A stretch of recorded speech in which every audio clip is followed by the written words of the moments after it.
Good morning, hello there, good evening, good afternoon, whatever it is, wherever you are. My name is Paul. I'm also called Knickknack, and I'm known for Knickknack's Daily Teaser. You might have seen the videos float past on YouTube, or some of the details float past on Facebook or Twitter. I'm known for a set of brain teasers, but what you might not know if you've caught those is that I also talk about TV shows I've watched and movies that I might have seen. Tonight, I've had the night in. I'm job hunting, so it's a case of sit in front of the TV and get your entertainment that way. And I've been watching, for the past few weeks, I've been watching For All Mankind, the Apple TV Plus series that's an alternative history that shows us what could have happened if the Russians had got to the moon first. Right at the moment, I'm on episode.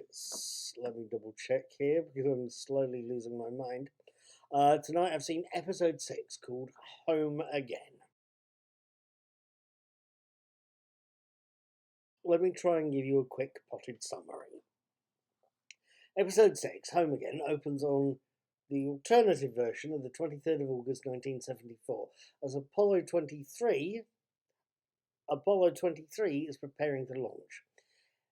We see the newly promoted Gene Kranz, Eric Layden, saying goodbye to the crew before they leave. The launch is delayed for a while as part of the Saturn V, a small, some sort of valve, I believe, an LH5, I think they call it, that needs replacing. That needs and gets replacing. But as Gene and the chief engineer walk away from the rocket, the Saturn V explodes on the launch pad, taking 11 of the crew. It explodes on the launch pad, taking 12 crew, 11 plus Gene, and causing serious injuries to the actual rocket crew. They escape in the lifeboat that's built into these systems. Those deaths have repercussions. For starters, it means that the NASA astronauts on the moon, Ed, Guldo, and Danielle, Joel Kinnaman, Michael Dorman, and Chris Marshall, they are stranded on the Jamestown lunar base. And whilst they're getting resupplied by unmanned rockets, they can't get away from the base and they're getting serious cabin fever. It's not helped by bad food, worse washing facilities, and Russians just setting up on the other side of the Shackleton crater. The situation is worse back at Houston. The situation's worse back at Houston. The FBI are investigating the explosion. They're convinced there's communists under the bed, that there's evildoers roaming around the base, and, as one investigator puts it, there's militant homosexuals lurking in nightclubs. Yeah.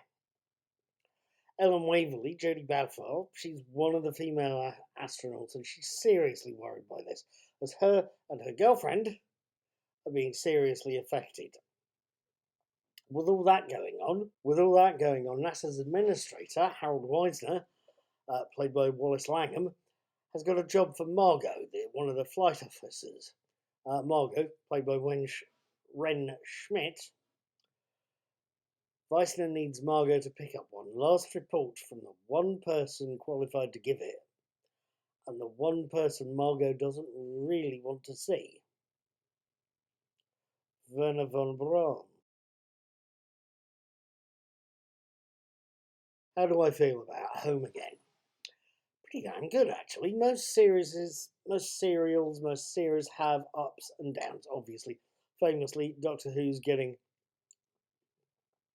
seriously discussed at the moment, to give you another example. The last episode I saw of For All Mankind, I saw, Into the Abyss, episode 5, was a pretty impressive piece that racked up the tension and kept me glued to my seat.